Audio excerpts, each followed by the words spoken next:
Picture चालू करो बे। सवाल बहुत सारे हैं, लेकिन एक सवाल जरूर है, क्या आपको लगता है कि वोट नाम पर मिल जाएगा या काम पे मिलेगा? क्योंकि जनता ने बोला कैसे मिल जाएगा नाम पर वोट।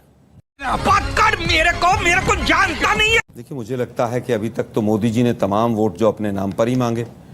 बहुत हुई महंगाई की मार, अब की बार मोदी सरकार। बहुत हुआ महिलाओं पर अत्याचार, अब की बार मोदी सरकार। तो नाम पर वोट मांगने वाले तो मोदी जी थे, और वो नाम अब पूरी तरह से आरएसएस ने कर दिया खारिज। क्या मोदी जी के नाम पर या हिंदुत्व के नाम पर, केवल इस नाम पर हम जीत नहीं सकते हैं, और कर्नाटक इसका जीता जागता उदाहरण है। ये तो आरएसएस कह रही है। अब बात आती है काम की। काम अभी पूरा देखा पिछले 77-78 दिनों से किस तरह से मणिपुर जला है, और किस तरह से डबल इंजन की सरकार वहां पर आग में दरस्त होकर जिस तरह से पूरे मणिपुर को झोंक दिया है। उसके बाद भी आप कहते हैं कि काम बहुत अच्छा है। देश के ऊपर 4 गुना के करीब, 3.5 गुना के करीब कर्जा बढ़ा दिया। एक किसान के ऊपर 32,000 रुपए का कर्जा था, वो 74 पर पहुंच गया। बेरोजगारी और महंगाई हाईएस्ट है। 1150 रुपए का सिलेंडर है। चीन घुसकर बैठा है, मोदी जी क्लीन चिट दे रहे हैं। उसके बावजूद आप कहते हैं कि काम पर वोट मिलेगा? नहीं। की पीड़ा पर जिसने सुंदर गीत सुनाया है, अभी अभी वो एक तंदूरी मुर्गा खाकर आया है।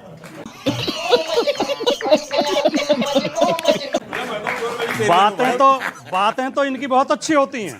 बातें तो ऐसा लगता है कि देश को बदल के रख देंगे। ये दावा करते हैं कि मोदी जी ने यूक्रेन रूस का युद्ध रुकवा दिया था, लेकिन मोदी जी मणिपुर में फेल हो गए। मणिपुर की हिंसा नहीं रोक पा रहे हैं, बोल तक नहीं रहे हैं। आपने अभी जो सवाल उठाए, देखिए, जो अभी जो डिबेट शुरू हुई, 3-4 ऐसे शुभ संकेत मिले कि हमें लगता है कि इंडिया की सरकार तो बनने वाली है।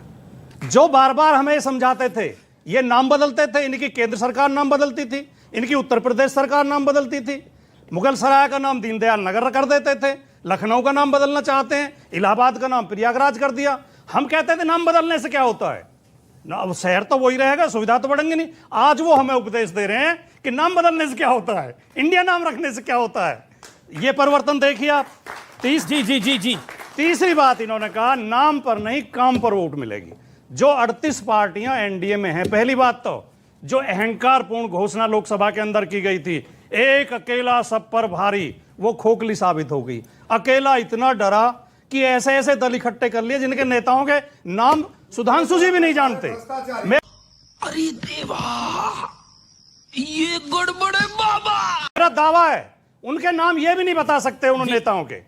और ये 38 जो पार्टियां हैं, अमीश जी, लेकिन आपने मैं आखिरी 2 बात जी, ये जो 38 पार्टियां हैं, 24 तो इनमें ऐसी हैं जिनका आज तक खाता ही नहीं खुला है, जिनकी कोई सीट नहीं है। सही बात आप कह रहे हैं, 24 का खाता नहीं खुला है, आपका सही है।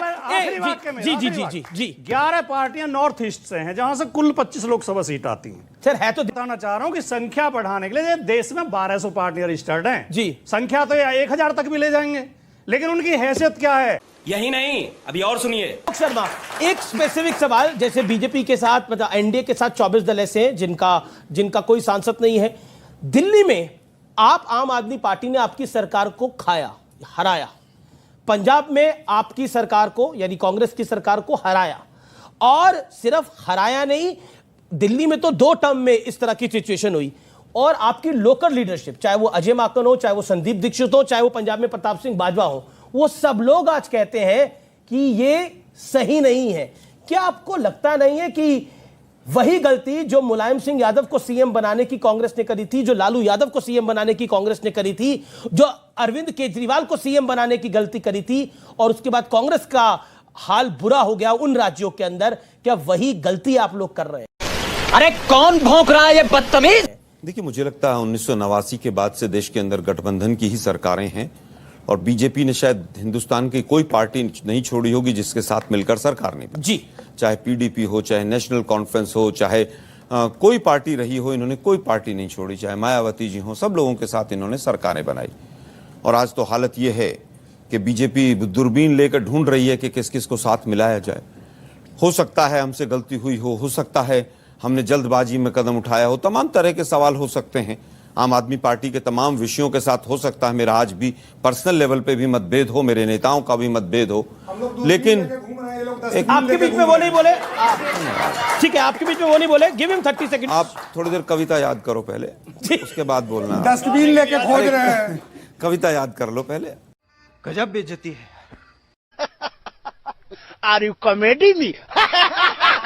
मैं समझता हूं कि आज अगर पूरा विपक्ष जिसमें मतभेद भी है और अगर वो एक इकट्ठा होकर मोदी जी के खिलाफ आ रहा है, जिस मंच में 7-8 मुख्यमंत्री बैठे हों और पूरे हिंदुस्तान में कोने कोने से मुख्यमंत्री वहां पर बैठे हों, तो ये समझ लीजिए कि देश की सरकार कितनी अनपॉपुलर है, देश की सरकार के खिलाफ कितना बड़ा माहौल है। मुद्दे की बात यह है कि जो लोग भ्रष्टाचार पर बड़ी बड़ी बात करते थे, आज उनके अलायंस में कौन है? चक्की पिसिंग एंड पिसिंग एंड पिसिंग, वो इनके अलायंस में।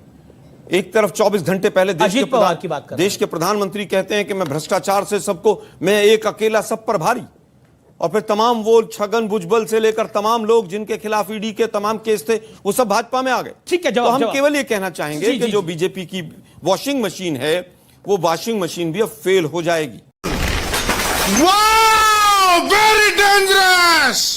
आलोक जी, क्या आपको लगता है पटना से बेंगलोर तक मतभेद की जो खबरें आई, क्या आपको लगता है एक सवाल जनता के मन में आएगा, ये गठबंधन कितना टिकाऊ होगा? क्योंकि अभी से मतभेद है, कल को आपकी सरकार बन गई, इंडिया वाली सरकार ये बन गई, तो कभी ममता नाराज हो जाएंगी, कभी स्टालिन नाराज हो जाएंगे, नीतीश तो अभी नाराज हैं, आगे भी नाराज हो सकते हैं। अरविंद केजरीवाल को कैसे आप लोग हैंडल करेंगे? आप खुद दिल्ली से आते हैं, आपको ज्यादा पता है।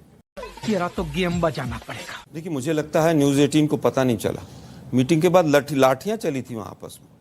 आप लोग बताइए जनता को ये बात कि वहां लाठियां चली, तलवार निकले, छालू चक्कू चले, बताते क्यों नहीं आप लोग?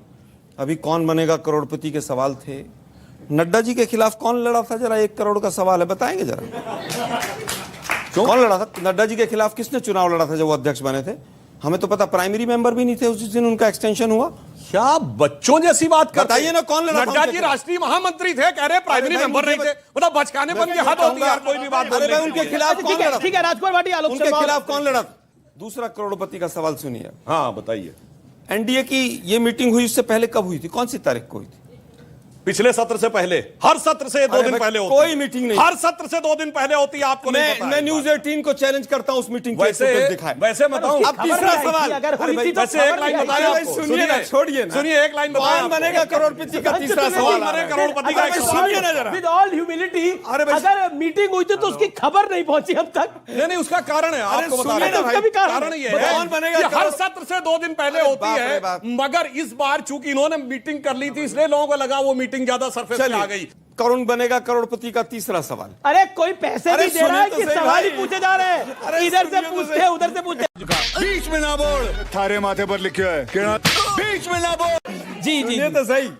1,76,000 करोड़ का घोटाला हुआ, कितने लोग जेल में? उसका एक का नाम बताइए। सुधांशु जी, देखिए 1 करोड़ का सवाल है पूरा। बिल्कुल। यूपीए इसलिए बदला गया क्योंकि उसमें अरविंद केजरीवाल ने यूपीए पे बड़े सारे आरोप लगाए थे। खबर यह है कि अरविंद केजरीवाल बिल्कुल यूपीए के नाम पर सहज नहीं थे, उनको लगता था यूपीए भ्रष्टाचार का दूसरा नाम है। भाई साहब कुछ ज्यादा नहीं हो गया ये? मतलब कुछ भी। अरविंद केजरीवाल एक डंडा भी लेके गए थे साथ। अच्छा, मुझे पता नहीं था। आपको पता होगा, तो वो सहमत नहीं थे। तो यूपीए नाम तो आप ही ने बदला। अरे भाई, झाड़ू लेके चलते हैं, जबरदस्ती वो नाराज है, वो ऐसा है, वो वैसा। ये मीडिया अपनी जो है ना, जो क्रिएशन कर रहा है, इसको बंद कर। नहीं, पर यूपीए नाम क्यों बदला? सुनिए, यूपीए नाम क्यों है कि नहीं, पहले ये बता दें। दोनों सवालों के जवाब देता हूं। यूपीए 20 साल पहले एक नाम रखा गया, आज गठबंधन का दायरा बढ़ा, आज देश के हालात आर्थिक सामाजिक तमाम बदले गए, तो उसमें नाम बदल लिया गया। इसमें कौन सी मतलब यूपीए का नाम बदल के इंडिया हुआ है? ये न्यूज है आपके लिए। अरे भाई, मैं फिर कहूंगा, यूपीए की जगह अगर इंडिया आया है तो आप इंडिया की बात करो ना। 2014 के बाद सुधांशु जी राज्यसभा सांसद हैं, काफी ज्ञान देते हैं टीवी चैनल्स पे। एक केस बताइए जो मोदी जी की सरकार ने FIR की और उसमें एक आदमी कन्विक्ट हो गया हो। अगला सवाल बात, मैं ताली बजाने वालों से पूछना चाहता हूं। रुकिए ना भाई। अरे भाई, मेरी पूरी बात सुनिए। आप जबरदस्ती पूरे देश को भट्टा बैठा दिया आप लोगों ने, झूठ बोल बोल के। मेरा सवाल था कि 2014 के बाद मोदी जी ने एक FIR की हो, दोनों नेताओं पर जो FIR हुई है, जो केस हुआ वो 2012 का है। ताली बजाने वाले भी चलिए भाई, अब ये मान लिया 2012 का, अभी कहते हैं 2014 के बाद पेश किए गए। क्या बजाएं साहब, मैं फिर कह रहा फंस हूं, गए गुलफाम। मैं फिर कह रहा हूं 2014 के बाद एक केस जो मोदी जी की सरकार ने किया, उसमें एक आदमी कन्विक्ट हो गया हो तो उस केस आप जिस तरह से मेरा हाथ नहीं, मुझे मजाक नहीं उड़वाना अपनी चीज का, मैं नहीं बताऊंगा। आज लगभग 70 से ज्यादा सांसद ऐसे हैं जो कांग्रेस से गए और इनके यहां पर जाके बैठ गए। इन्होंने सबको अपना लिया। आज 6 मुख्यमंत्री इनके यहां हैं जिनकी रूट्स पुरानी कांग्रेस की। आज तमाम ऐसे लोग हैं जो कांग्रेस के ऊपर, जिनके जब वो कांग्रेस में थे, हेमंत बिश्व शर्मा से लेकर एन बीरेन कुमार सिंह से जो मणिपुर के हैं वो भी कांग्रेस में थे, हेमंत बिश्व शर्मा भी कांग्रेस में थे, और तमाम लोग। इसे इकबालिया बयान कहते हैं। 10-12 केंद्रीय, ये इकबालिया बयान है। वो इनके पास चले गए, उपलब्धि तो नहीं है ना। एक सेकंड, लेट हिम आंसर। वो सारे जब कांग्रेस में थे तब बहुत बड़े भ्रष्टाचारी थे वो। उनकी सीढ़ियां आती थी, बीजेपी पूरे मीडिया का समय खा जाती थी कि साहब इनसे भ्रष्ट कोई नहीं, और उसके बाद सब वो बीजेपी में चुपचाप चले जाते हैं। आपने कहा अरे बाप रे, ये तो धोती खोल रहा है। भारतीय जनता पार्टी के नेता जब बोलते हैं और प्रवक्ता भी, तो ऐसा लगता है कि आदमी नहीं है, मशीन है, और इनके अंदर एक कैसेट रिकॉर्ड करके डाल दी गई है और वही कैसेट बजती रहती है। हमें लगता है परिवारवादी हैं, भ्रष्टाचारी हैं, चोर हैं, सांप नेवले हैं, छछूंदर हैं। देश हित की जनता की कोई बात ये कभी कर ही नहीं पाते, क्योंकि रिकॉर्ड ही बजते रहते हैं। अपने मन से तो कुछ कह नहीं पाते। सवाल का जवाब, आपकी पार्टी परिवारवादी पार्टी नहीं है। मैं बताता हूँ अमीश देवगन जी। अमीश देवगन एक बहुत प्रबुद्ध और बहुत मुखर पत्रकार हैं, अच्छे एंकर हैं, उनकी एक छवि है। ये झूठ है, झूठ है, झूठ है।